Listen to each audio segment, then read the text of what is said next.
What happens when a creative pastime becomes a way into the past? What happens when gaps and ellipses become spaces of potential meaning? What happens when scraps and loose ends, both in the materials we use and our histories, is all that we have to go on? These are the questions that we're going to answer in our special live recording of The Rippling Pages, the podcast where you can rely on writers to get real about writing. Let's have some literary realism. I'm here today talking to Alice Hattrick. I'm your host, crafter and curator of The Rippling Pages, Liam Bishop. Delighted to have you here. Alice has joined us from London. Ill Feelings, their first book, indeed weaved autobiography, science, art history, reportage and polemic to explore the impact of chronic illness on theirs and their mothers' lives. It was published by Fitzcarraldo Editions in 2021. Alice is a critic too. Their criticism has been published in Art Review, Freeze, The White Review, Tank, among other publications. They've also worked to make the arts more accessible with the Access document for artists, and that was made in collaboration with Leah Clements and the late Lizzie Rose. Alice also teaches the University of Arts in London. But we're here today to talk about Alice's new book, Fancy Work, again published by Fitzcarraldo Editions, a home for Nobel Prize winners and emerging writers. This book is brand new, Alice. Your book is brand new, so we're here as part of your new book tour, and of course the Leeds Literature Festival. Thank you for hosting us. Thank you to the Hyde Park Book Club for having us, and thank you to the wonderful indie bookshop, the Bookish Type, for coming along and selling books too. But Alice, you are a writer that I admire tremendously. I loved your book, Fancy Work, for its bold and beautiful exploration of embroidery as a gateway into the literary and cultural history of its form. I loved it for its ideas about love. I also loved it for its sheer dedication to the life and relationship of May Morris and MF. We're going to find out more about very soon. Let's give Alice a warm welcome. Thank you very much. Thank you very much for coming out. I really appreciate you being here. There has been 10Ks and road races, and it's also a very nice day. But Alice, of course, thank you for joining us and coming up to Leeds all the way from London. How have you found Leeds so far? It's lovely. I love Leeds. I was saying before that I came to do an open day for university about 1,000 years ago, and I was so really pleased to be back. It's absolutely gorgeous, and obviously it has such a rich textile history. So I feel like even though the subject of my book is this more kind of handmade, intimate, personal connection to textiles, I feel like it's still a really interesting place to have a conversation about. Absolutely, we're going to get into that. We were talking a little bit about this, and it was also there's traces of this industry everywhere in the north, and that's a political history as well. You know, the money that's been taken out of the towns when these industries have moved away. Give us then just a little bit more about this book. So, Fancy Work is really it's a kind of work of life writing about my own life and mixing it with the kind of history and biography.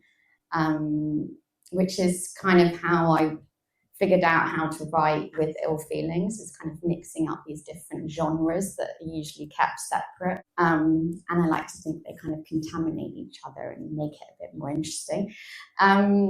But yeah, so Fancy Work kind of is centered on the life and work of May Morris, who was William Morris's daughter. He was an embroiderer, designer, and really kind of had a significant role in the arts and crafts movement. But for the last 20 years of her life, she also lived with a gender non-conforming land worker called MF. And so I wanted to explore this part of her life that is maybe not so publicly known or hasn't really been researched or written about. Fairly focusing on the significant contributions she had to the movement. Yes. But so yeah, I wanted to kind of approach this part of her life and think about, try and find these kind of scraps or pieces of fragments of the traces of their life together. And think about what we can still know from what is lost as well as what survives. Yeah, I mean, I don't know if anyone knows. Just has anyone heard of the Morris and we've got some embroiderers in the room. This family incredibly influential. William was incredibly influential. May was influential, and the don't know if you could just talk a little bit about then, and we're going to get into everything you've just spoken about there and the way that you write about history, but just May Morrison. May's really important to this story, obviously. Who was May, and what was May's relationship to the art form? So she was also the daughter of Jane Morris, who, as well as William Morris, and they together, William and Jane, and other families in the arts and crafts movement. It was kind of like a family. It was called the Firm, was like the nickname. Is that everyone worked for the Firm. It was like a kind of family business. As well as this kind of commercial operation, they also kind of spent a lot of energy developing ways to like revive old stitches and old ways of making, weaving, and all sorts of textile related practices as part of this kind of wider project of like reviving medieval craft. And I guess what is interesting about women's role in the movement is that it was very domestic, like kind of, we might say, limited to the domestic in terms of the crafts that they were encouraged to take up. So obviously May wanted to be a painter. She wasn't allowed to be a painter. She had to kind of work in the textiles kind of area. But she ended up running the embroidery department at age 23, which was pretty, as a kind of as a job, probably quite intense. But actually, it was a really important part of the business. Selling these embroidery kits that people could do at home, as well as like upper class women, upper middle class women could do at home, obviously, because they had the time to make up these kits. But then they were also embroidering in the studio as well. Yes. So after William Morris died, and she didn't have to do this job anymore, basically. And I'm sure it was like a pretty amazing and freeing in its own way to work for the Firm, but that she has this kind of afterlife where she's still kind of taking care of her family's legacy. So she's taking care of William Morris's collected writing. She's editing them all into they take up like this much on a shelf. Like they're kind of an epic, editing all of those and writing all these introductions that are really biographical and worth, reading those. But I was also interested in this life, like what happened after, like when she's not completely tied to the Morris legacy, but she's been brought up within it. Yeah. So she also started the Women's Art Guild because women weren't allowed in the art guild. So she made one that she was very, very politically active in terms of the working rights of women in the arts and crafts. So she's very influential in that sense. Yeah. More than the suffrage movement. She wasn't really involved in the suffrage movement. She was really focused on the labour rights of women and making sure that women could work. There's you spoke about it there, and I'd like to speak about Jane Morris, because she was from a working class background. Yes. Yeah. But also in relation to that, you spoke about this idea of May looks back in history, the precedents, and that's what you do. And you talk about May unpicking previous designs. Now, I'm not an embroiderer. Literally, I'm wearing loafers. I can't even tie my laces that very well. So you're not in the hands of the most dexterous person. But you talk about the way May literally unpicked history. She didn't unpick them, because that would be sacrilege to start unpicking stuff. But Jane and William did do it. Okay. So these were stitches that had been basically lost that weren't practiced anymore. Right. So they were, because of this, it was called Opus Anglicanum. It's like a English work. Before have I just pissed off a load of embroiderers about mine? They're all going to be tweeting about this. Walking out of the room.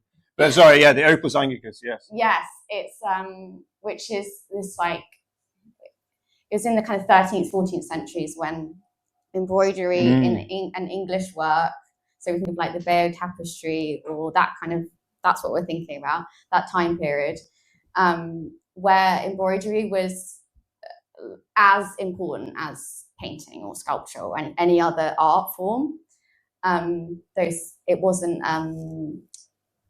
as tied to the domestic and the feminine as it was by the time May was, right, and by the time, you know, the Victorian period, basically, which is really when those two things get really tied together: femininity, domesticity, that, and embroidery and sewing as a form of labor that would sort of contain women and make sure they didn't do anything that would disrupt the kind of the normative social rules at the time. So it was a way to kind of control, it's a form of control, basically. And working class women like Jane Morris were taught to do a very specific type of embroidery, which was not fancy work. It was actually really functional stitches, because they were being trained effectively. They weren't being taught to read or anything. Jane Morris could read, but it's kind of amazing that she had to access that absolutely, that kind. And she was very passionate about literature. Jane and like her sister and other women of her class, they would have been taught these functional stitches so they could go into domestic labor for upper class women and do all the sewing in the household. And so William Morris met Jane Morris, they get married. She's still very young, but she really enables a lot of this revival of stitches, because she can sew, and William Morris obviously can't sew, but he does try. And there is a kind of amazing embroidery in Kelmscott Manor, and his kind of go at embroidery. And it's this repeating motif. And I don't know I know some of you embroiderers, but the idea of repeating an embroidery motif over and over and over again, it's really boring. And that's kind of how he designed quite a lot of the embroideries. It's like, actually, we're a bit dull to sew. But Jane and the other women her sister and other women in the movement kind of basically turn it into this art form that is really important to the business and to the movement. And they do it all at home, and they do it all the time. So they're at the socialist meetings. They're there, they're present, but they're sewing. Henry James comes over. What's she doing? She's sewing. And it's like it becomes part of her myth in a way that I think. But you spoke about it there. You spoke about that idea actually of they are sewing all the time. Yeah, they're sewing all the time. And this labour is artwork is continually sort of going on. It's completely part of their lives, and it's part of their socialist project, and it's not separate, but it's also part of this medieval kind of mythic presence. So Jane kind of becomes this like silent medieval woman with like, you know, covered in these big embroideries that she's making. But May really turns it into something, I don't want to say like commercialized, but she kind of runs the business in that sense. But it's all kind of starts with that home environment at the Red House, which is where May was born and where they lived originally. And it was like built for them by Philip Webb, his architect. It's kind of like the idea of an idyllic,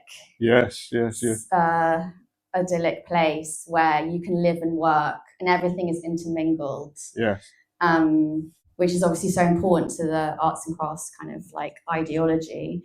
That's where they sort of start conceiving of these completely wild schemes where like an entire hall would be filled with these the good women embroideries, and it's like it's inconceivable they would never actually finish it, but the point was doing it. It was like the women really enacted a lot of the kind of ideas of the arts and crafts movement. Yeah, well, thank you for sharing that. And I think what we should do in a moment is go into a reading. You can go to chatting away if you like to. I mean, you know, we can have a reading to give people a bit more of a picture. But that whole the lens that you apply to it, well, there's several different lenses. I would argue. And you've spoken about that revival, and some of that came through the subversive stitch. Parker's book, and then the commentary on that, querying the subversive stitch. And so, but obviously also an important element of this is you and your journey and your arts and crafts and skills of embroidery and obviously writing. So why do we get a bit of a flavour of that through a reading? No problem. So this is from, I'm just going to read like very early on. It's a chapter called Make a Thing, and hopefully it kind of introduces the book and why I wrote the book. I turned to embroidery when I lived alone. Stitching into fabrics I dyed with plants. I did not prick and pounce, as that was far too much labour and required forethought about the pattern I was going to embroider. It felt strange to plan design before I'd even learned to stitch. Instead, I drew directly onto fabric, around pressed leaves and objects in my house, creating irregular circles that, when badly stitched, turned into spirals, bent and warped by my experienced hand. Quilters have always done this, drawn around plates and cups to make patterns that are both homely and abstract, indexing and animating domestic life. I drew around the covers of books I was reading and pieces of packaging from the recycling bin and chain stitched around those too. Sometimes I added words. I would always change the design as I went, reversing my decisions and making new, unexpected ones. I would keep adding more in, overlaying shapes, every line leading to another line, post-pandemic television on in the background, all those boring BBC crime dramas and unbearable Netflix dating shows. No offense if you like those shows. Stitching, pressing plants, and natural dyeing, called natural to distinguish it from industrial chemical dyeing, was a way of adapting to a place, a new home, and a new kind of time. I learned about dyes from foraging around the neighbourhood. Plants collected at different times of the year produce different tones, which can be modified with metals. In spring, the leaves of the hawthorn made an apricot-coloured dye. In summer, the tannins in yarrow reacted with iron to dye a dark purple-hued grey. In the colder months, I collected elderberry and willow, which makes pink if slowly heated for hours and hours. It's not that any of the dyes I made were really those colours. There is something in between about the dyes that these plants, many of which are called undesirable, commonplace, colonizing, self-seeding, found on rubbish tips and waste ground, produce. They are murkier, neither peach nor pink, yellow nor orange, brown nor green, certainly never blue. First I pressed plants and then I dyed with them. The stitching came later and happened slowly, over the kind of time that passes unnoticed, not linear or straight, not forwards and backwards, but spiraling, warping, slipping and sliding, the way time can break off and tumble away when bent by illness. Each process felt like making an alteration rather than producing something new, a transformation from one state to another. I tried to record my early dye experiments, noting down ideas for materials and reminders of each step in the process on scraps of paper, and saving small swatches of each piece of fabric, a record of the colours that these plants produced. Knowing nothing and everything can be approximated, but never completely replicated, that the past is inaccessible. I started sewing because I needed something to do with my hands, another way of thinking. Stitching, or writing for that matter, does not require that I work at a desk or a frame, although one can be used. It is inexpensive, needing only a scrap of ground fabric, thread, and a needle. It can be paused, put down for long periods, and taken up in short bursts. Most importantly, there is no deadline, no monetary value to extract from this labour, no need to know the result, or even to properly finish anything. Embroidery, also known as fancy work, fancy meaning not necessary or needed, is just something that I'm doing, a joyful addition. It's resistant to linear, productive time. It's a lot like keeping a journal, coded teenage girl. Being made of plants and paper and fabric, all of it will degrade. The notion of embroidery as a female pursuit, practiced by meek and submissive women, is a deceitful fiction. Prior to the 17th century, or so second-wave feminist art historian Rosika Parker argues in her 1984 book, The Subversive Stitch, Embroidery and the Making of the Feminine, needlework was not associated with any one sex. Over time, embroidery became women's work, keeping girls away from promiscuity and disobedience. Needlework and femininity became synonymous with each other, despite both men and women being responsible for opus Anglicanum, the highly prized and luxurious embroideries made in English workshops, households, and nunneries during the 12th and 13th centuries. By the 19th century, Parker argues historians of embroidery had obscured its past, suggesting instead that embroidery had always been an inherently female activity. Needlework was used in schools to instill feminine and serene qualities in girls, supporting and sustaining the oppressive Victorian stereotype of women as the angels in the house. The history of embroidery is also one of resistance, complaint, refusal, and rage. In stitching, we might soothe unquiet minds, but it also makes time to process injustice and resist persecution, even to create characters and tell their stories. Applique, for example, makes fabric and thread into something stronger and potentially disruptive, impossible to ignore, a form of protest. At first, it had been a way of resisting loneliness. I began to reclaim time for the ornamental side of life, the side that does not make you any money, as an act of hope and repair. For a long time, most of the things I made were never finished, just put away to come back to another time, or not.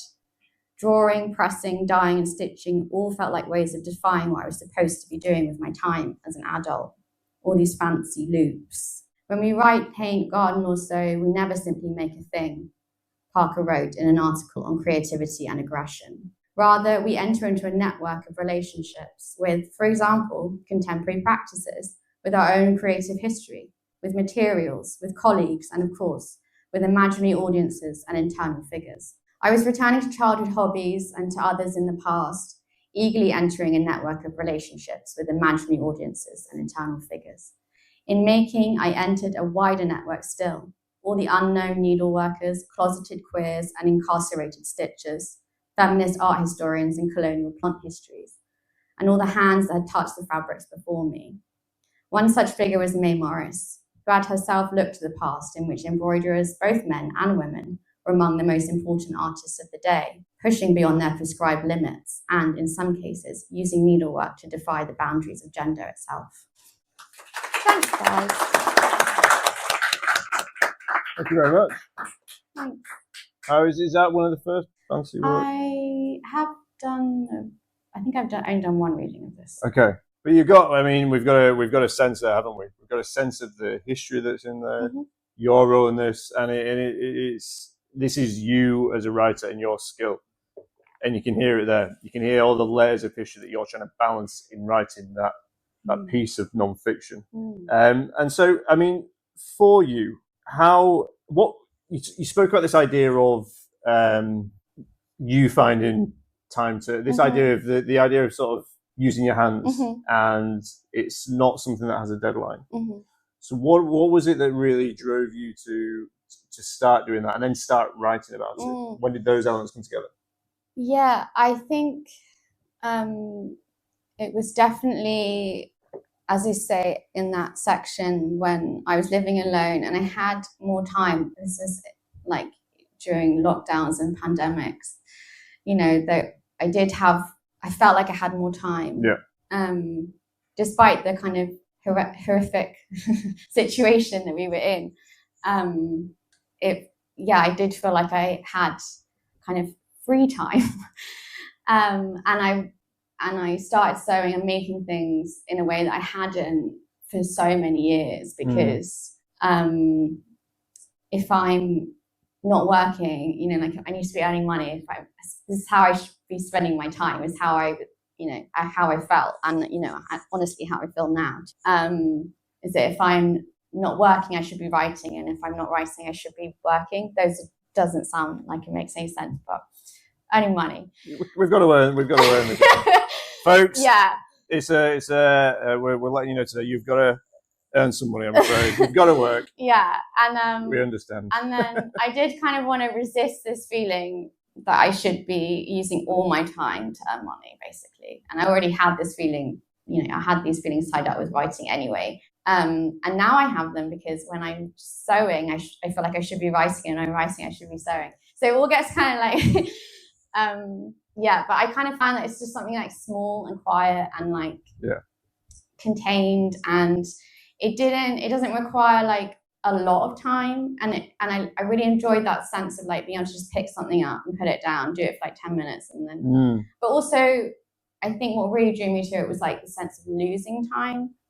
Like I could just make something and like lose hours, and then there would be no evidence of that, of what I've made in that time or what had happened in that time, other than this really tiny little embroidery or like a piece section of a quilt. And the amount of time and labor it took to make that thing isn't represented kind of visually or materially in the object that you've made. And I really enjoyed that. It brought me joy. Does writing not do that sometimes? No, writing brings me a lot of joy. Okay. But I think they're comparable. Yeah. Okay. Rather than in conflict with each other. Whereas they are both in conflict with making money, earning money. Yeah. Okay. But you said, I didn't mean that. I wasn't trying to be flippant, but no. Writing is hard sometimes. Yes. And you talk about getting to the end of a piece of embroidery, and it doesn't look the way you wanted it, and you've cut your fingers, and so it's just that idea of joy within a piece of art in relation to forms of labour, I guess. Forms of labour, yeah. And like you could never you would never be able to sell these things, because if you added up all the time it took you to make them, no one would ever be able to afford it. So they're not shaking your head there. And now shaking your head. Yeah, exactly. But that makes it, for that reason, I found it as it's a resistive practice, because you're kind of resisting this idea of productivity, or like definitely a kind of linear, progressive use of time. And and as someone who has found the concept of crypt time very helpful, as many people with chronic illness do. And crypt time just means time where, it's a kind of conception of time, or reconception of time, which is not linear. It's flexible time. It's time where it might take you much longer to do something, or you might lose a load of time because you have to stay in a hospital and time kind of bends and warps. So this is kind of like a reconception of time. So, and this really spoke, I mean, you can hear it like bended, warped, like it's kind of textile metaphors. And so I wanted to think about the actual stitches, which also spoke to that kind of idea of time as not something linear, as something that loops or bends or, is flexible. I mean, on the subject of time then, and there is... The book is about time in some form or another, how you spend your time, how time gets distorted, but also how the sense of history and the sense of what time has passed. And then obviously what you're trying to do with this book is exploring the role of MF within May's life and the Morris's life more generally. So I don't know if you can just then tell us then about MF and then the lens that you were trying to apply to this work, because you're changing something that's not really been recorded in history. Yeah. This is what really kind of made me want to write the book, which was there has been some really amazing scholarship around May Morris and her life and her work. And there's been an exhibition, and there's an exhibition at the moment in Liverpool. Like there is a scholarship and attention being paid to May Morris. Kind of but that's always what kind of interests me as like a queer writer, researcher, whatever, is that I'm like looking for the story that isn't being told. And I don't think it's active. It's not like it's not actively being hidden in any way. That's what I identified anyway. It was like more research needs to be done in this area, because we don't really know much about MF. We don't really know much about this part of May's life. And I think there are lots of reasons for that. A lot of it is because historians, academics, exhibition makers, like they're looking for evidence. They're looking for like hard factual evidence of their relationship. Which is, in my opinion, not necessarily the way you're going to actually be able to think about these histories. Why is that not? Well, there is this kind of this concept of like the empty archive, which is something that when you're thinking about past lives, past queer lives, you often encounter, just loss and absence, and it's not there. Queer people in the past were not making loads of records to document their queer lives. Like it's just not there. And so there are ways to think about history that are not through this, like, where's the evidence? And then initially I was like, I'm going to find the evidence. Oh, you started out with that approach? Yeah, but I didn't know this. I'm saying this now, like this whole thing, but like this is like my journey of understanding this. It's not going to necessarily be there, and if it is there, like how are you going to, like, maybe only queer people can see it. It was like how I was thinking, like if I read everything, I look through all the photographs and I like go through all the archives, like I'll see it, I'll find it. Yeah.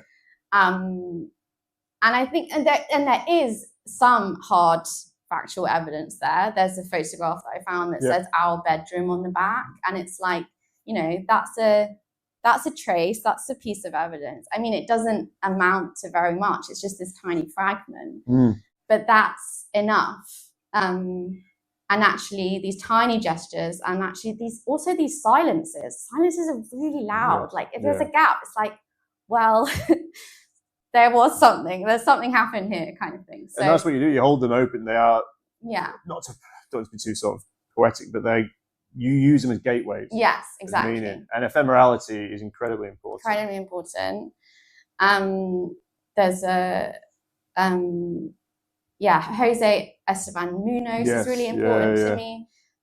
His book Cruising Utopia. It allowed me to think about. It just allowed me to just get rid of that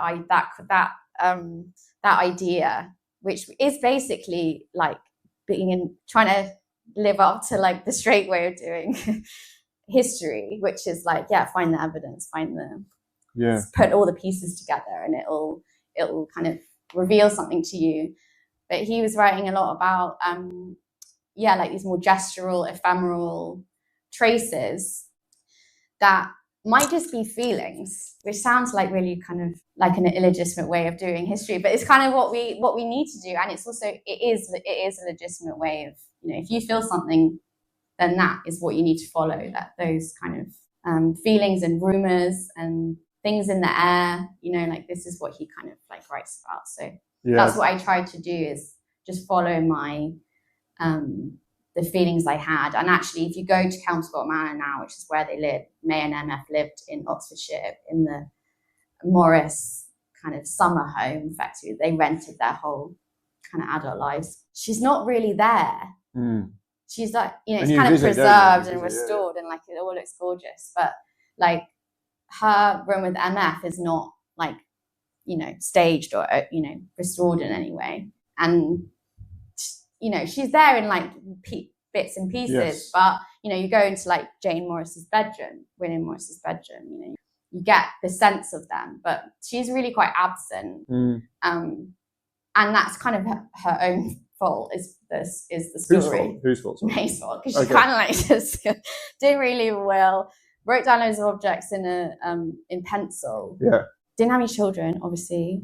So when she died in 1938, she left. Obviously, MF was still in the house. Yes. MF survived for 5 months before they died. Yeah. And then everything was just sold. Right. In like an auction. And so you go to the house now, and they're like, May really messed up because everything was sold after she died, and they have to kind of like try and get things back. So she kind of curated herself out of the house as it is now. And I think they are doing a lot of work to like put her back in and then back in certain ways, but it's an uneasy kind of thing. It's one hell of a challenge that you set yourself, and the way that you as you say, you apply this queer theological history. There's also just the idea of, you speak about people like Walter Benjamin and Gillis Novus, and then there's just this idea of embroidery as a metaphor for unpicking histories. But it's also about you and your feelings. And you spoke there about this idea of like a boundary between, I had a feeling something was there, Yeah. So how did you, how much is this then about your feelings and balance? Because this could have been I've got a copy of the logbooks, which are from the bookish time. That's about ephemerality in one way, and about the LGBTQIA switchboard. But you could have written a book like that, I guess, but you chose to write this book in this way. So how did you? This is about you and your feelings, isn't it? Yes, and I think that's a way to bring out or like enhance the subjectivity that I'm trying to kind of argue for. I think to write, if I was writing about ephemerality and rumor and feelings in the air, and then I guess it's just a way to like perform that or like make it part of the text. That this, you could write it as the sort of like straight history, biography, whatever. And I don't do that, but that's okay to do that, obviously. But I think, by including my own feelings, my own like life in it just kind of enhances that attempt to argue for a subjective history being like a legitimate way to write about history. I mean, it's incredibly legitimate. It's just also that incredibly important book, but it's that sense of feelings that I know your first book is called it's called Ill Feelings, but the feelings that pervade the text, and I'm wondering, I'm not questioning. I'm more interested in the idea of like there's a lot of feeling of loss within the book, and I just wondered whether that there's a sense of the lost history. There's lost history, but that sense of, and if you look at someone like Butler, who you quote, and I don't think not sure how much our audience wants to go into heavy sort of political theory, but Butler writes about loss, and so how much was that a feeling for you? There's a really good book by Heather Love called Feeling Backwards, I think it's called that. I Will Trust You. I don't always remember things, but I think it's called that. Heather Love is, I know you. Heather Love, I think it's called Feeling Backwards, but it's about like the queer experience as kind of being quite backwards, as in like we get really attached to the past and we get attached to lost things in the past. And she talks about this like, like there's this kind of insistence sometimes, this feeling. I know Pride's coming up with Leeds Pride's coming up. It's like feeling of pride, like we're supposed to kind of like really be focused on pride and not shame and not melancholy, or we're supposed to kind of hope for better, which I think, basically what she's arguing is that like we can't hope for better, we can't recognize the pain that's happening in the present unless we actually like keep those feelings of shame and don't try and work through them in order to we need those bad attachments, she calls them. I think that's really helpful as a way of thinking about a possible future and making a life for yourself when there is so much pain happening in the present, and we can only at the moment kind of think about more to come. Sadly, that is the kind of situation we're living in. Like it's not always going to get better. In lots of ways at the moment, things are getting a lot worse. So in terms of LGBTQIA rights, of course. And also the rights of disabled people. A lot of the things I'm like writing about, basically, it's like we actually need to keep hold of these bad attachments, and we need to really, that's really important as well. I can't remember what your question was. Well, either way, you've answered their question. So, but I think you spoke. A question. You spoke. I was asking about those feelings. Oh yeah, those feelings. But also I have one thing to say about feelings. I was thinking about this recently. Okay. Just in relation to the two books together. Yes. It's interesting for me. I only just kind of realised this, that I'm really constantly trying to work out how I feel about things. What I think about things, but also through this idea of feeling or emotion. And I do think it's connected to my experience as a child, not to get like psychoanalytical about this or anything, but like I think the experience of being a child and growing up with disbelief and with, if I said something I was feeling ill, then I would be told that I wasn't, or like, like every time I said that I was feeling something, it would never be confirmed. It would only be like, because there was no evidence. Okay. And where was that coming from? It would get dismissed by who or whom? Or? By, everyone apart from my mum, basically. Okay. So my experience, for anyone, I'll just explain the ill feelings a bit, is that I grew up with ME/CFS, and my mum also had it. So we were told we were speaking, we had a shared hysterical language by medical professional that we'd kind of made this up ourselves. We were like conspiring against. So it was this very kind of Victorian idea of like gendered illness. Yeah. You were not believed, essentially. We weren't believed because there was no like evidence for any kind of physiological disease, basically. So that kind of to kind of train me not to believe my feelings, not to believe like what I felt. Yeah. And I think that is kind of interesting to think about in relation to this drive to still write about queer history, even though like there's not evidence, and you have to kind of go on your feelings. And I think there's this kind of interesting link there that I didn't purposefully explore, but I feel like it's there now, which is kind of interesting to think about. I think it was very important personal feelings which drive us, irrespective of where they take us. It's a form of resistance, basically. But it's also, I think it's about you and your relationship with your mother as well, who is in ill feelings, and she's in this book as well, Fancy Work. Yeah. What was it like writing about the relationship with you and your mother in relation to some of the things you just said, but also just more generally? Yeah, I actually started writing this one and I was like, I'm not gonna write about my mom anymore. Or like, I'm gonna take a break from that, and I'm just gonna like write. I was like, had this kind of intention of like, I need to kind of focus on what I want my home life to be like. I want, my partner, and like, we were, it's also a story of kind of like queer homemaking with her. And so I kind of, obviously, inevitably, that didn't work out. And my mum's, she started like sewing as well. Yeah. Kind of at the same time as I did. So we were kind of like getting into it at the same time. And she's really involved in projects that are really collective. So like making like quilts and banners and things that are kind of a form of protest, but that she will make with other people. Yeah. What's the quilt called that she makes? And it's there's one that's the Norwich Pride. Yes. There's one she's doing with friends, but it's not finished. And it's called the Tilted Women banner. Okay. and which is based. Yeah, she was involved in a project with Dolly's son, who has done a lot of work as part of her art practice to kind of explore the work of Lorena Bulwer, who was interned at a workhouse in East Anglia, and wrote, stitched these amazing scrolls, and you must look them up if you don't know about them, because they're full of rage, and she's just really angry about being kind of put into this situation by her brother.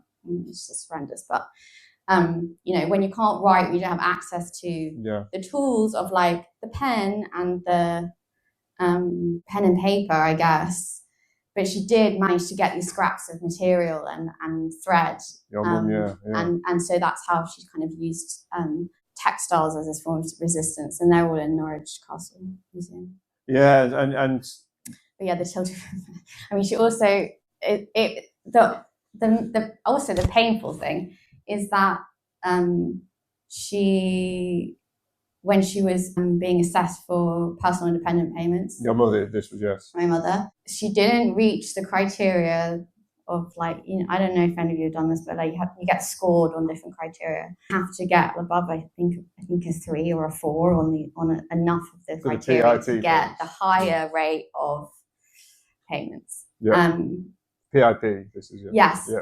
Yeah. So then, so the reason why she doesn't get 3 on mobility, or I think it's dexterity or mobility, is because she proved she could sew. So she has the dexterity to sew, and therefore, or she said she sewed, but she only sews, she goes to a group once a month. you know, for her, that's like, I only do this much sewing. And what I would want to do, obviously, is a lot more sewing. So that was noted down as a reason to not give her what she does actually need, which is the higher rate of person-dependent payments as a disabled woman. And that, I mean, can't work. I mean, I'm sorry to so hear it ends that. up becoming her kind of undoing in a way that's like her yes, this form of resistance is you know, you can be penalized for it as well, even just the act of doing it. Yeah. And it's about, this book there is that sort of rage in ill feelings that there is in ill feelings, I think, but there are instances like that, which is obviously shocking. Terrible that your mum has to go through, but there are also, the tone is a little bit different, I would say, in fancy work. And I think there is I don't know if it's something that's changed with you and your relationship with, I don't know, the world or with your mother, but I mean, it's clearly written in the kind of like aftermath of it. Yeah. I think ill feelings, I feel like, is more kind of like manifesto for like, these things need to be taken seriously, and this is I'm going to do all of this work to show you all these injustices that have happened around unexplained illness. And I wanted to kind of explore the ways that we respond to injustice, and that we react to it, that we make things to protest our injustice. And so it does kind of go through other forms of protest embroidery in different places in the world. And but yeah, that's what I wanted to kind of explore, was the ways we resist this injustice. So it still starts with injustice, it just isn't quite so kind of like angry. Well, I don't know. I think it has some moments. It has moments for sure, but it's very. There's lots of love in there, and the core of it is this relationship, and it just felt different. It just felt like different, and it was very beautiful in that way. Yes, more hopeful. Yes, hopeful is the right word. It felt more hopeful. Alice, it's been thank you so much. An absolute blast. I really have enjoyed you being here. Are you going to hang around and sign some books for a little bit? But it has been an absolute blast having you up here in Leeds. Just one thing before we close. So there is a Rippling Pages Patreon for exclusive member benefits. You can sign up for Rippling Pages merch. And what I did today is we did a quick draw of some people who've won a free month's membership to the Patreon. And I've been given some names. And I'm going to read them out, and you are going to get a free month subscription to the Rippling Pages. So I've got a couple of names here, and I've got one name. This was given from a list upstairs. I've got one name and an initial, and I've just got one first name. So you're going to have to stick your hands up. Okay. So, Alice, would you like to do the honours? Because that's part of the treat of the show. You get your name read out by a writer. Wow. So maybe if you go for that one, and I'll go for the second one. KTR. KTR. God, KTR! Yay! Yeah. Woo! And I've got Adina. Oh, Adina, you were late as well. You've done well there. So I'll find you after the show. Find me after the show, and we'll sort out. But otherwise, this is a book that I admire tremendously. Thank you. So is Ill Feelings. People are sick here of me talking about that book. So I really appreciate you coming here. Really appreciate you coming out for the Literature Festival. It's big thanks to the Literature Festival. Big thanks to High Power Book Club. Big thanks to you for coming out. Appreciate it. And stay around for a drink and a chat and buy some books from the bookish type. But let's give it up for our guest, Alice Hattrick. Thank you. Thank you. Thank you. Thank you.